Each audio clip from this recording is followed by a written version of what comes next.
First time మన రాష్ట్రంలో abandon vehicle refund Mela మేము పెట్టబోతున్నాం. మన అందరికీ తెలుసు, ప్రతి పోలీస్ స్టేషన్లో చాలా వెహికల్స్ అబాండన్గా ఉంటాయి. మన ఊళ్ళో వీధిలో చాలా వెహికల్స్ అబాండన్గా ఉంటాయి. పిఎం పాలెంలో మనం ఒక డంపింగ్ యార్డ్ పెట్టాము, అక్కడ కూడా వెహికల్స్ అబాండన్గా ఉంటాయి. సంవత్సరం తరబడి అలా పెడితే వెహికల్స్ పాడైపోతాయి, పనికిరావు ఆ వెహికల్స్. తర్వాత ఆ స్టేషన్ ప్రిమైసెస్లో అలా వెహికల్ పెడితే మొత్తం పరిశుభ్రత పోతుంది. చాలా సంవత్సరం నుండి ఈ ప్రాబ్లం మనం ఫేస్ చేస్తున్నాం. సో మొట్టమొదటిసారిగా ఒక ఎక్సర్సైజ్ చేసాము. ఫస్ట్ మనం ఎన్ని వెహికల్స్ ఉన్నాయి అటువంటి వెహికల్స్ గుర్తిస్తే టోటల్ 869 అబాండన్ వెహికల్స్ మనకు దొరికాయి. అందులో కేస్ ప్రాపర్టీ 114 ఉంటే మిగిలిన వెహికల్స్ చూస్తే 272 వెహికల్ ఓనర్స్ ట్రేస్ చేయడం జరిగింది. అందులో కొన్ని కేసులో ఇంకా పిటిషన్స్ ఫైల్ చేయాలి ఆప్షన్ కోసం 38, 2 కేసులో ఆర్డర్ కోర్టు నుండి రాలేదు, 401 కేసులో పిటిషన్ ఫైల్ చేసి తర్వాత ఆర్డర్ సాధించాము. In 399 cases. సో ఈరోజు 143 అంతేనా 152 వెహికల్స్ మేము వెహికల్ రిఫండ్ మేళా ద్వారా ఓనర్స్కి హ్యాండ్ ఓవర్ చేస్తున్నాం. దీనికి పకడ్బందీగా ప్రణాళిక ప్రకారం మేము ప్రొసీడ్యూర్ ఫాలో చేసి ఇవ్వడం జరుగుతుంది. ఇది మొదటి విడత. రెండో విడత కూడా ఉంటుంది. అందులో మిగిలిన వెహికల్స్ కూడా ఓనర్స్ని ఐడెంటిఫై చేసి రిటర్న్ చేస్తాం. దీనివల్ల మన పోలీస్ స్టేషన్ పరిసర ప్రాంతము పరిశుభ్రంగా మనం ఉంచగలుగుతాం.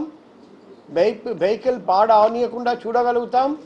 వెహికల్ ఓనర్స్ కూడా సొంత వెహికల్ వాళ్ళకు రిటర్న్ చేయడం జరుగుతుంది. దానివల్ల వాళ్ళు హ్యాపీ ఫీల్ అవుతారు. మన పబ్లిక్ ప్రాపర్టీ, ప్రైవేట్ ప్రాపర్టీ ఎంతో నష్టం అయిపోతుంది వర్షంలో తడిసి, ఎండలో. అది కూడా మనం ప్రివెంట్ చేయగలుగుతాం.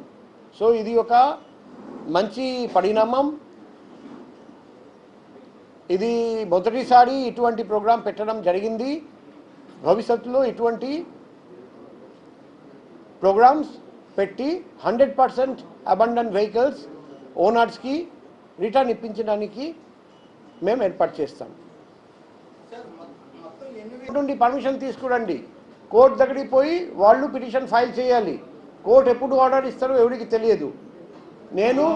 నేను ఒక మిస్టేక్ చేశాను, ఒక బండి తప్పు చేసి వదిలేశాను, లేకపోతే పోలీసు వాళ్ళు పట్టుకెళ్ళారు. తర్వాత వెహికల్ రిటర్న్ తీసుకురావడానికి మేము కోర్టుకి వెళ్ళాల్సి వస్తుంది, పోలీస్ స్టేషన్ చుట్టూ తిరగాల్సి వస్తుంది. ఇప్పుడు మేము కొత్త సిస్టమ్ స్టార్ట్ చేశాము. ఓనర్స్ ఏం చేయాల్సిన పని లేదు, పోలీసులే అంత చేస్తారు. మేమే ఓనర్స్ దగ్గరికి పోతాం, మేమే కోర్టు దగ్గరికి పోతాం, మేమే పిటిషన్ ఫైల్ చేసి ఓనర్స్కి రిటర్న్ చేస్తామని కోర్టు నుండి పర్మిషన్ తీసుకుంటాం. మీరందరికీ తెలుసు, stolen property recovery refund Mela ఇంతకుముందు ఎలా ఉండేది. ప్రాపర్టీ రికవర్ అయిన తర్వాత మనం ఓనర్స్కి చెప్తాం, మీరు కోర్టుకి వెళ్ళండి, పర్మిషన్ తీసుకోండి. ఇప్పుడు అది లేదు, మేము కోర్టు లేకుండా చేస్తున్నాం. ఇది కూడా అలాగే.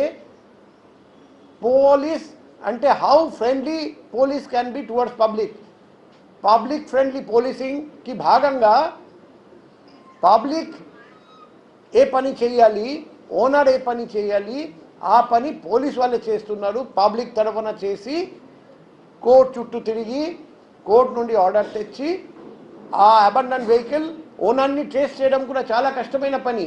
మా దగ్గర నేత్ర యాప్ ఉంది. ఆ యాప్ ద్వారా ట్రేస్ చేస్తున్నాం ఎవరు ఈ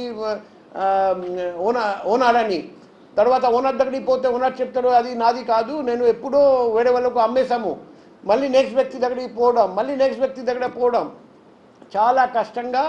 ఇప్పుడు ఇది ప్రతి సంవత్సరం జరిగి ఉంటే ఈ ప్రాబ్లం వచ్చేది కాదు కానీ చాలా సంవత్సరాల్లో ఈ పని జరగలేదు. మేము అనుకుంటున్నాం వైజాగ్ సిటీలో ఇది ఫస్ట్ టైం జరుగుతుంది, అవునా కదా? మన మన రాష్ట్రంలో కూడా ఇంతకు ముందు ఎక్కడ జరగలేదని నేను వినలేదు. మరిన్ని వీడియోస్ కోసం ఛానల్ ని సబ్స్క్రైబ్ చేయండి. లేటెస్ట్ అప్డేట్స్ కోసం వాట్సాప్ ఛానల్ ని ఫాలో అవ్వండి. ఆ లింక్ డిస్క్రిప్షన్ లో ఉంది.